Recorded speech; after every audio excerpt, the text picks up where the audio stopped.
সাওয়ালের জন্মদিনে সাওয়ালের বাপ সাওয়ালের ভাবসাপ মাইরে ছবি তুলে দিস। এদিকে আবার সাওয়ালের জন্মদিনের কেক হারাই গেছে। আমি আবার রাতে ঘুমাই গেছি, সকালে উঠে তাড়াহুড়া করে ডেকোরেশন করছি। এদিকে সাইকেল সারপ্রাইজ দেব, সে হয়েছে আরেক তাল, মানে কি তালের পর তাল, সারাদিন যে কি গেছে। তো এইসব তাল নিয়েই থাকছে আজকের ব্লগ। তো চলেন শুরু করি। হ্যালো এভরিওয়ান, কেমন আছেন সবাই? আশা করছি সবাই অনেক ভালো আছেন। পোলাপান ঘুম থেকে ওঠার আগে আমি বিছনা ছেড়ে উঠি। এই দিনটা আমার কাছে খুব বেশি স্পেশাল। এই দিনটা নিয়ে আমার অনেক বেশি প্ল্যান থাকে, কিন্তু ওই যে আমার কখনো কোনোদিনও কোনো প্ল্যান সাকসেস হয় না। ভেবেছিলাম যে আগের রাতে আমি খুব সুন্দর করে ডেকোরেশন করে রাখবো, কিন্তু আগের রাতে বাচ্চাদের ঘুম পাড়াতে যে আমি নিজেই ঘুমাই গেছি। এমনকি রাত 12টায় আমার ছেলেটাকে উইশ করি নাই আমি, কেন জানি না। ইদানিং অনেক বেশি টায়ার্ড থাকি, বিছানায় শুলেই ঘুম চলে আসে। ডেটা শাসার হোক আর গোল্লার হোক, উইশ কিন্তু সবার প্রথমে আমিই পাই। ওদের বাবা সব সময় আমাকে উইশ করে। ছেলের জন্মদিনে আমাকে উইশ করার কারণটা হচ্ছে তার মনে হয় যে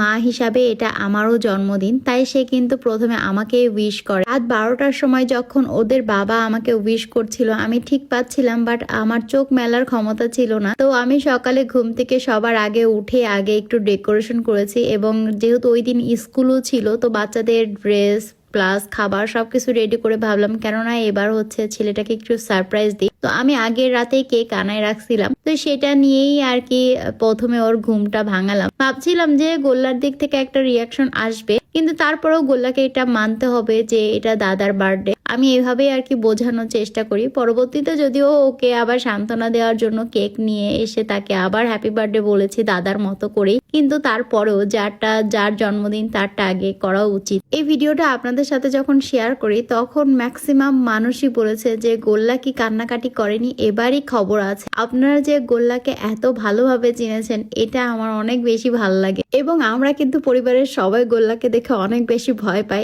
এই যে শুরু হয়ে গেল, আপনারা যেটা আইডিয়া করেছিলেন ঠিক সেটাই হয়েছিল। দিনটা এত ব্যস্ততার মধ্যে পার করছি। ওই দিন আবার সাত্বিকের স্কুলে বার্থডে পার্টি ছিল, গার্জেনরাও যেতে পারবে। আর এই প্রোগ্রামগুলোতে আবার গাড়ি নিয়ে যাওয়া যায় না, কি যে একটা ঝামেলা। তো হেঁটে হেঁটে যেতে হচ্ছিল, তাই একটু 2-1 মিনিট দেরিও হয়ে গেছিল। ওই দিন আবার সাত্বিকের সাথে অন্য ক্লাসের আরো 4জন বাচ্চারও জন্মদিন ছিল, তাই সবার একসাথেই জন্মদিন পার্টি করা হচ্ছিল। আপনারা অনেকেই জিজ্ঞাসা করেছেন যে পেছনের ব্যানারে কি লেখা আছে। ওখানে লেখা আছে ও তানজোবি ওমেদেতো, মানে হ্যাপি বার্থডে। এই প্রোগ্রামটা মূলত 40 মিনিটের মতো হয়েছিল। আর এই প্রোগ্রামে ছিল হচ্ছে প্রথমে বাচ্চারা সবাই মিলে যাদের বার্থডে তাদেরকে গান গেয়ে উইশ করছিল। পরে হচ্ছে ম্যাডামরা বাচ্চাদের জন্য একটা শিক্ষামূলক নাটিকা উপস্থাপন করেছিল। শেষে হচ্ছে ফ্যামিলির মানুষের সাথে ছবি। তো আমার কেন জানি না ওকে স্কুলে থুয়ে বাসায় আসতে অনেক বেশি কষ্ট হচ্ছিল। ওই দিন আসলে স্কুলে পাঠাতেই চাচ্ছিলাম না। এদিকে ছেলে কোনো মতেই স্কুল ছুটি করবে না। প্রতিবার জন্মদিনের 1 মাস আগে থেকে আমি আমার শাসাকে জিজ্ঞাসা করতে থাকি যে বাবা তুমি এবার কি গিফট নিতে চাও, কিংবা তুমি কি কেক নিতে চাও। তো সে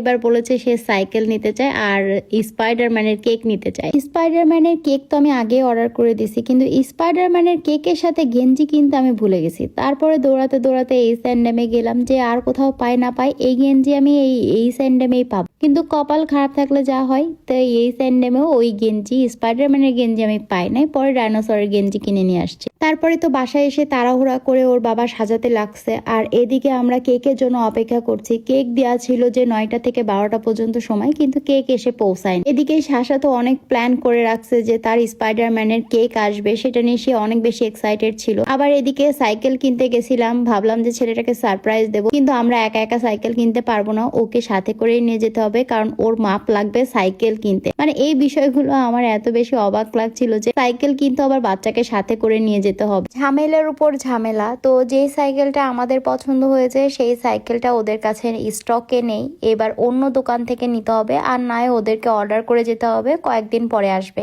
এবার ছেলে তো নাসরবান্দা, না আমার এই সাইকেলটাই লাগবে, এখনই লাগবে। তারপরে আমরা চলে গেলাম আরেকটা দোকানে, যেই দোকানের খোঁজ ওরা দিল। সেই দোকানে যে অনেক ভিড় ছিল, প্রায় 30 থেকে 40 মিনিট দাঁড়ায় থাকা লাগবে। মাথার মধ্যে টেনশন আছে যে কেক তো এখনো আসলো না, কি হলো কেকটার। আবার এইদিকে 6:30 বেজে গেছে, খানিকক্ষণ পরে কেকের দোকান সব বন্ধ হয়ে যাবে। তাই সাইকেল না কিনে আমরা বাসায় চলে আসলাম যে সাইকেল অন্যদিন কিনবো, যেহেতু আজকে কেকটা ইম্পর্টেন্ট। আমাদেরকে বাসায় নামাই দিয়ে ওর বাবা গেল সেই পার্সেল কোম্পানির সাথে কথা বলতে, খোঁজ নিতে যে আসলে কেকটা কি হয়েছে। ওরাও তখন খুঁজে পাচ্ছিল না, মোট কথা কেকটা হারিয়ে গেছে। তারপরে আর কি হবে, আমি বললাম আরেকটা কেক নিয়ে আসো। তো আরেকটা কেক নিয়ে এসে এই তো আমরা একটু ছবি ভিডিও বানাচ্ছিলাম। এবার অনেক আপুরাই জিজ্ঞাসা করতে পারেন যে কেকের জন্য কি সাশার মন খারাপ হয়েছিল কিনা। হ্যাঁ, মন খারাপ তো হয়েছিল, প্রথম দিকে জিজ্ঞাসা করছিল, পরে বুঝিয়ে বলার পরে বিষয়টা সে বুঝতে পারছে। ঠিক আবার ছবি তোলার পরে তার বাবাকে বলছে আমাকে দেখাও ছবিটা কেমন এসেছে। আসলে আমি ছবি তোলার পরে ওর বাবাকে বলি যে দেখে আমাকে দেখাও কেমন এসেছে ছবি, তো সেটাই সে কপি করছিল। আর আপনাদের অনেক অনেক প্রশ্ন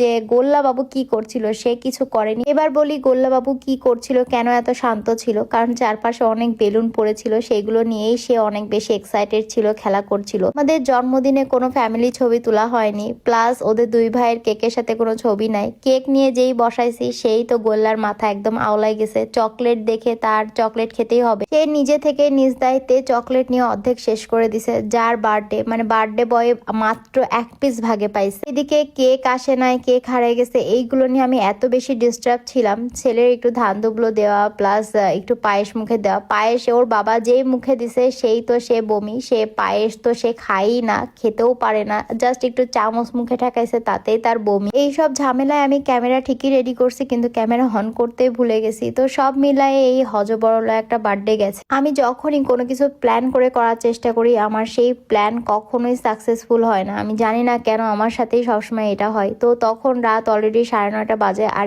এই টাইমে সাত্বিকের মনে হয়েছে যে সে হচ্ছে বাহিরে খেতে যাবে। মানে এই হচ্ছে অবস্থা। তাকে একটু পায়েস দেওয়ার পরে সে এই যে মিষ্টি খেতেই পারে না কিন্তু চকলেট গাপসে গুপসে খাবে। মানে বুঝি না চকলেটে কি মিষ্টি থাকে না। এখন যেহেতু স্কুলে যায় একটু লং টাইম থাকে, তো দুপুরে যেহেতু ঘুম হয় না সেহেতু ও বাসায় এসে এত বেশি টায়ার্ড হয়ে পড়ে, তো ঘুমায় পড়ে 8টার মধ্যেই। তো 9:30 তখন অলরেডি বাজে। আমি বলছিলাম যে ও বাইরে গেলেই ঘুমায় পড়বে, তারপরও নাছর বান্দা যে যাবে, কি আর করা যাবে। সারাদিনে না সাইকেল কেনা হলো, না কেক আসলো, না স্পাইডারম্যানের জামা পেলাম। মানে ছেলেটার বার্থডে আমি কোনোভাবেই ঠিকঠাক পালন করতে পারলাম না। তাই চিন্তা করলাম ঠিক আছে ও যদি বাহিরে খেতে যেয়ে খুশি হয় তো চলো বাহিরে যায় খাই আমরা সবাই মিলে। এটা হচ্ছে একটা ইটালিয়ান রেস্টুরেন্ট। এই রেস্টুরেন্টের নাম সাইজেরিয়া, যেটা কিনা আমার দুই বাচ্চা খুব বেশি পছন্দ করে এখানকার খাবার। আর এখন তো গোল্লাবাবু বড় হয়ে গেছে, সে নিজের খাবার নিজেই হাত দিয়ে খায়, একার মতো একা খায়। আমিও ওর খাবারে ডিস্টার্ব করি না, যে যেটুকু খাচ্ছে নিজে হাত দিয়ে খাক, নিজে খাওয়াটা শিখুক। কারণ বড়টার বেলায় দেখছি যে বেশি আদর দিলে কিংবা আবেগ দেখালে আমারই লস। সে